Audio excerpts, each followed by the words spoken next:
The second impeachment trial against former U.S. President Donald Trump has begun. Votes counting continues in Ecuador's general election, with 98% of votes counted. Andres Arauz wins first round with 32 of the votes. In Myanmar, protesters opposing the military takeover marched in Yangon on Tuesday. Hello, welcome to From the South. I am Janet Perez Moya from the teleSUR studios in Caracas. We begin with the news. Stay with us.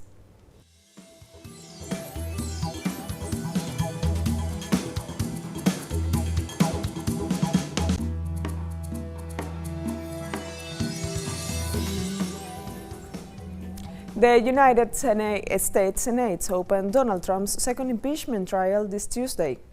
The former president is charged with initiating the deadly mob attack on the Capitol, which prosecutors have called the most grievous constitutional crime. Senator Patrick Leahy's presiding over the impeachment trial, which began with the adoption of a resolution that provides for the organizing procedures. Senate Majority Leader Chuck Schumer said Trump's second impeachment trial represents the gravest charge ever brought against the U.S. president. You will not be hearing extended lectures from me because our case is based on cold, hard facts. It's all about the facts. And you don't need to be a constitutional scholar to know that the argument President Trump asks you to adopt is not just wrong, it's dangerous. And you don't have to take my word for it.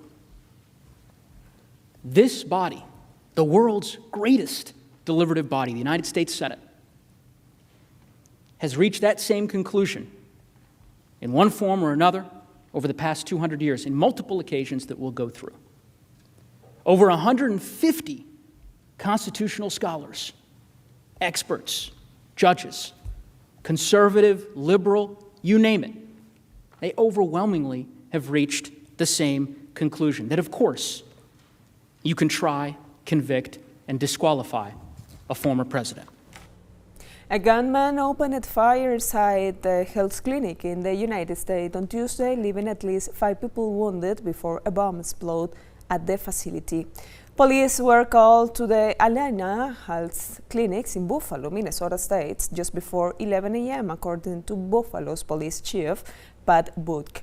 The device went off in the clinic around half an hour later. The explosion forced medical workers to flee the clinic's parking lot and set up from further away. At least 5 people were critically injured, including a woman airlifted to hospital with 3 gunshot wounds. The male shooter was taken into custody. This Tuesday, UK Health Secretary Matt Hancock announced stricter travel restrictions to reduce coronavirus transmission and prevent new variants from entering the country. The latest measures are to take effect from Monday and includes a 10-year prison sentence for those who attempt to hide traveling from 33 red list countries on the passenger locator form. Anyone traveling from flagged destinations must pay over $2,400 for a quarantine package, which includes transport to PCR tests and then 10 days stayed at the designated hotel. A serious fines range from $1,400 to $14,000 for the failure to comply with testing or quarantining.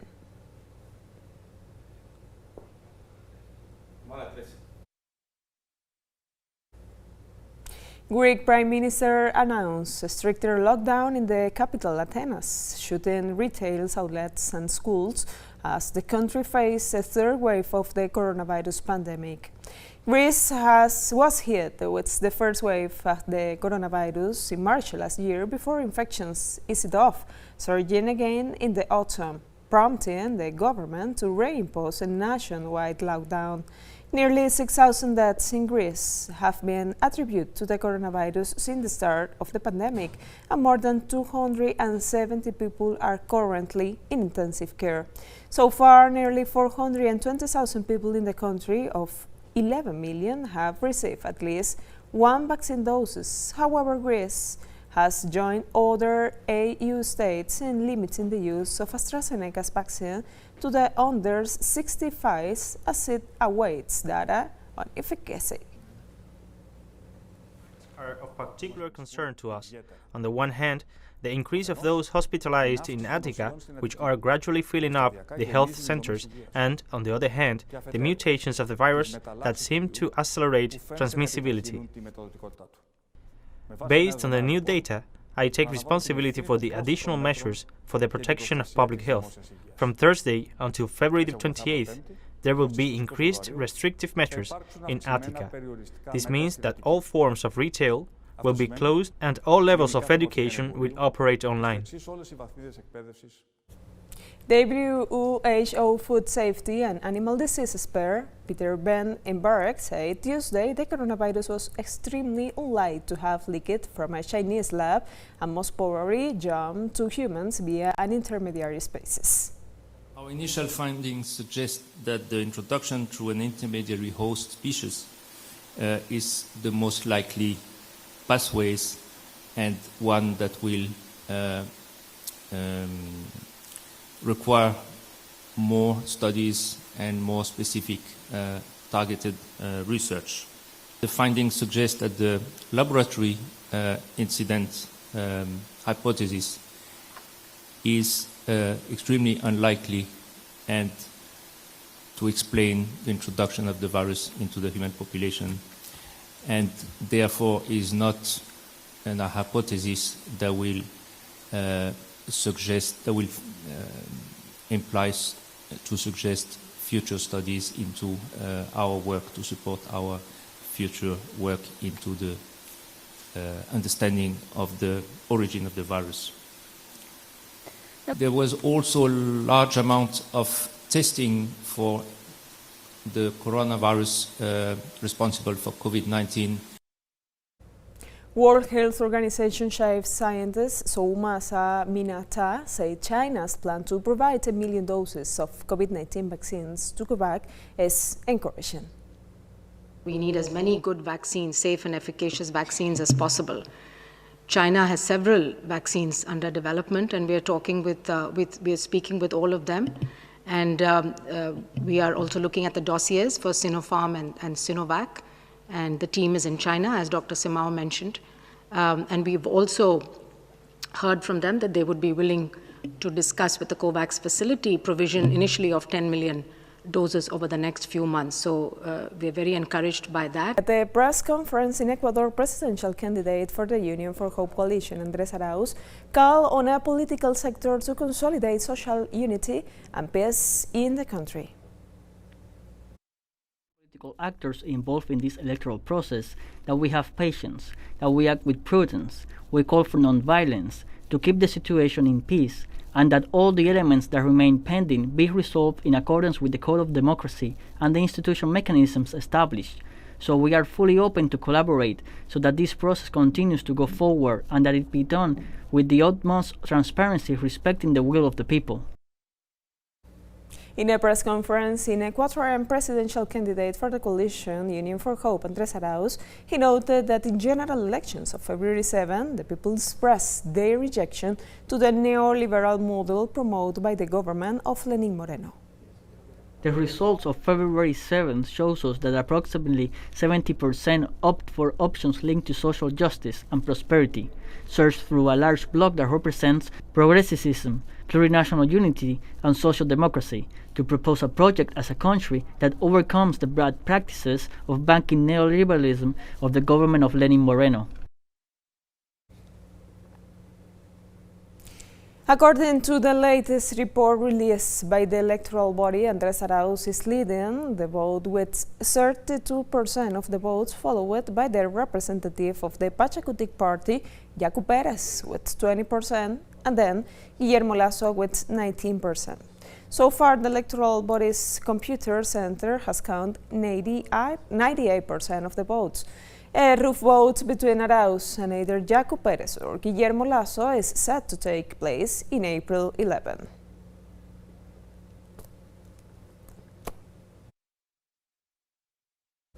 This Tuesday, the Venezuelan National Assembly Special Commission for Dialogue, Peace and National Reconciliation met with workers' representatives to discuss legislative proposal to strengthen protection of the working class in the midst of the U.S. blockade. The meeting between parliamentarians and union representatives seeks to establish proposals such as the creation of new laws for the defense of workers and the revision of the anti-blockade economic law.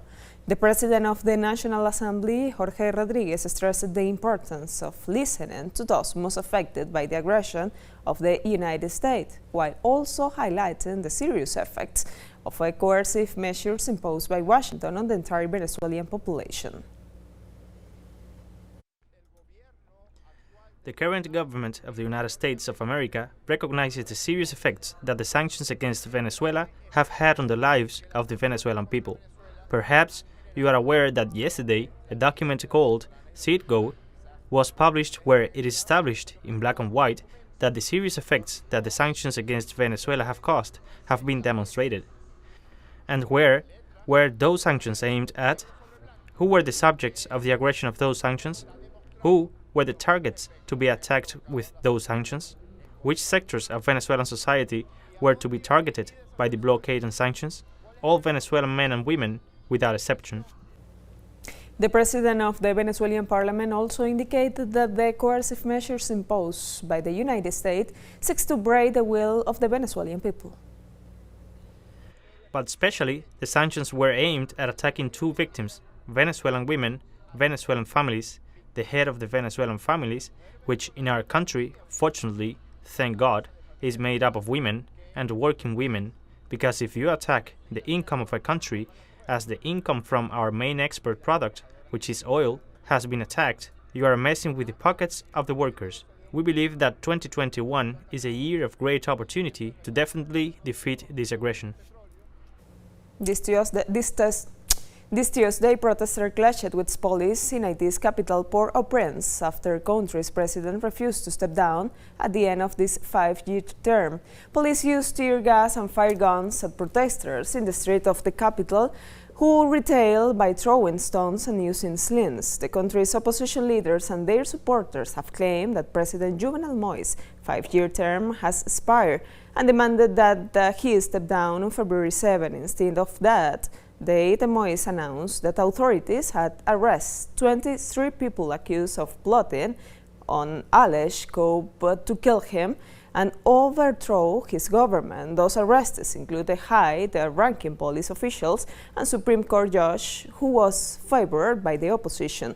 Protesters demand better living conditions, an end to corruption, and a solution to the problem of kidnapping for ransom, which affects the rich and poor alike. Haiti's government removed 3 Supreme Court judges who reject the extension of Jovenel Moïse's presidential term. President Jovenel Moïse signed Monday a presidential decree ordering the removal of judges. One of them is Judge Yves Drasselif, who was arrested among a number of people allegedly promoting an attempt coup in the country. Joseph Messen Jean-Louis was another of the removed judges who was previously been appointed by the opposition as interim president. Amidst the situation, 2 journalists were shot and wounded in the immediate surroundings of the National Palace in Port-au-Prince during demonstrations against Jovenel Moïse. More than 20 people were also arrested. Demonstrators accused the government of financing armed groups to assassinate and intimidate them.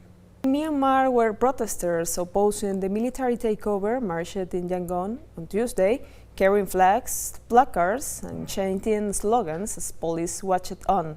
No violence was reported in Yangon, the country's biggest city, where thousands of people have been demonstrating since Saturday, despite the heightened security presence. In other parts of Myanmar, police cracked down on demonstrators firing warning shots and shooting water cannons to disperse crowds who took to the streets again Tuesday in defiance of rules making protests illegal. The decrees issued Monday night for some areas of Yangon and Mandalay banned rallies and gathering of more than 5 people, along with motorized processions, while also imposing an 8 p.m. to 4 a.m. curfew.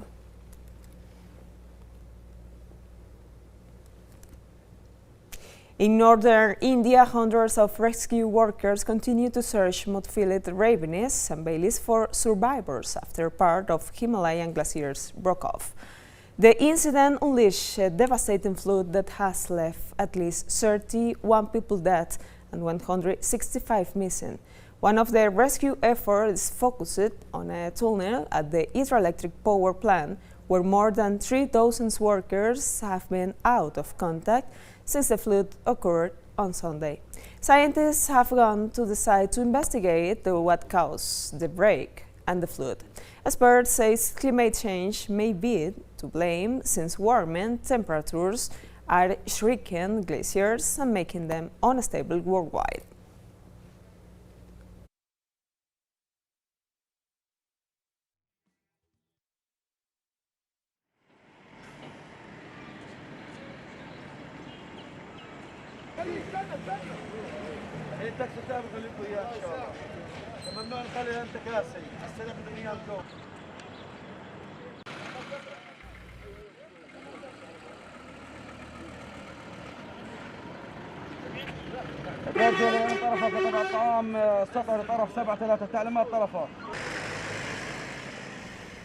Burkina Faso president started an official visit in Brussels on Tuesday and met with senior European Union officials. Gabon met European Council President Charles Michel and European Parliament President David Sassoli, among others. The West African country, which at first managed to avoid the catastrophic surge of the coronavirus, is now trying to cope with a much deadlier resurgence. Burkina Faso also faces a real terrorist threat as well as many economic challenges. President Kabore said the European Union and Africa are linked by a long and rich history, and that its partnership must strengthen to ensure an able future for both continents.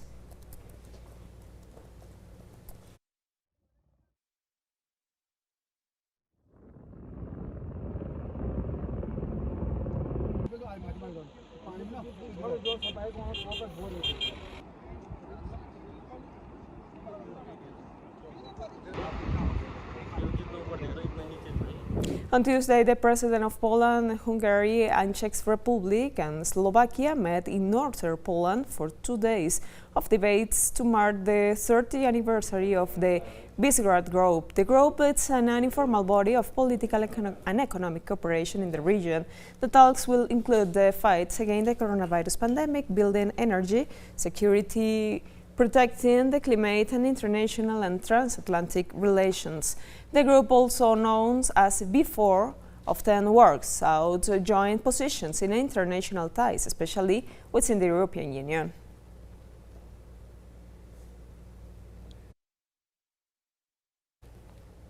China on Tuesday said the U.S. exercises in the South China Sea were not conducive to regional peace and stability. The U.S. frequently sent warships and aircraft to the South China Sea to show off force. It is not conducive to regional peace and stability. China will continue to take necessary measures to firmly defend its national sovereignty and security and work with regional countries to firmly maintain peace and stability in the South China Sea. The Iranian nuclear issue is now at a critical juncture. The urgent task is that all parties speed up the implementation of the consensus reached at the Foreign Ministerial meeting on the Iranian nuclear issue on December 1st last year, encourage the U.S. to return to the JCPOA unconditionally and resume its compliance with the agreement as soon as possible, and lift all relevant sanctions. Then, on this basis, Iran can return to full compliance with the agreement. China is highly concerned about the development of the relevant situation and has maintained close communication with all relevant parties. Iran's intelligence minister warned that his country could push for the production of a nuclear weapon if crippling international sanctions on Tehran remain in place. Our nuclear program is a peaceful one, and in the fatwa by the Supreme Leader explicitly stated that the manufacturing of nuclear weapons is forbidden by the Sharia, and the Islamic Republic won't go after them and consider seeking them as haram. However, if a cat is cornered, it may show a kind of behavior that a free cat would not. If Iran is pushed in that direction, then it wouldn't be Iran's fault, but those who pushed it. We have come to the end of this news brief. You can find this and many other stories on our website at telesurenglish.net. Join us on social media, Facebook, Twitter and Instagram for Telesur English. I am Janet Perez Moya. Thank you for watching.